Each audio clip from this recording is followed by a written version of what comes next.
wafatnya Amangkurat IV atau Susuhunan Prabu yang bertahta di Keraton Mataram Islam di Kartasura 1727 membuat bara konflik membesar. Ketika salah satu putra Amangkurat IV diangkat sebagai raja atas campur tangan Belanda dan bergelar Paku Buwono II, Pangeran Mangkubumi dan Raden Mas Said mempersoalkan hal tersebut.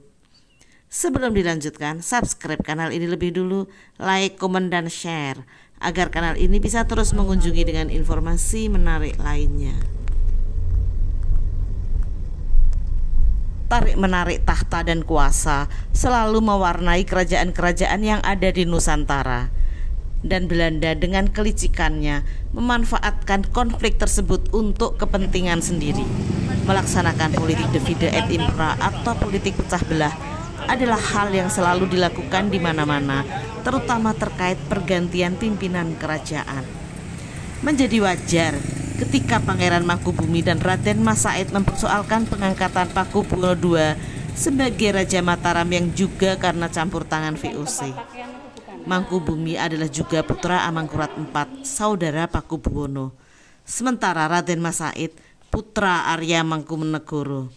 Arya Mangkunegoro seharusnya menggantikan Amangkurat IV, namun atas campur tangan Belanda dibuang ke Ceylon. Jadi Raden Mas Said adalah cucu Amangkurat keempat atau kemenakan Paku Buwono II. Kecemburuan sejatinya tidak sekedar karena tahta, namun justru lebih pada campur tangan VOC pada kerajaan dalam menata pemerintahan. Karena diangkat dengan persetujuan Belanda, VOC juga memaksa Paku Buwono II untuk memberikan mandat penunjukan raja dan petinggi kerajaan harus dengan persetujuan Belanda.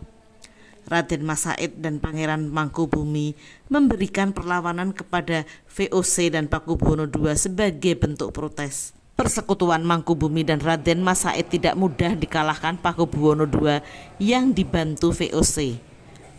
Untuk mengikat persekutuan itu, Mangkubumi bahkan menikahkan salah seorang putrinya dengan Raden Mas Said. Ketika Paku Buwono II wafat pada 1749, VOC kemudian mengundang Pangeran Mangkubumi dan Paku Buwono untuk merundingkan pembagian kekuasaan. Perundingan terjadi pada 22 dan 23 September 1754, membahas pembagian wilayah kekuasaan Mataram, gelar yang akan digunakan, kerjasama VOC, dan sebagainya. Hasil pertemuan itu kemudian dituangkan dalam Perjanjian Giyanti yang ditandatangani pada 13 Februari 1755. Perjanjian Giyanti dilakukan oleh tiga pihak, yakni pemerintah Hindia Belanda atau VOC yang diwakili Nicholas Harting, Paku Buwono III, dan Pangeran Mangkubumi. Perjanjian diadakan di Desa Jantiharjo, Karanganyar. Dari Perjanjian Giyanti inilah lahir Kasunanan Surakarta Hadiningrat dan Kesultanan Ngayogyakarta Hadiningrat.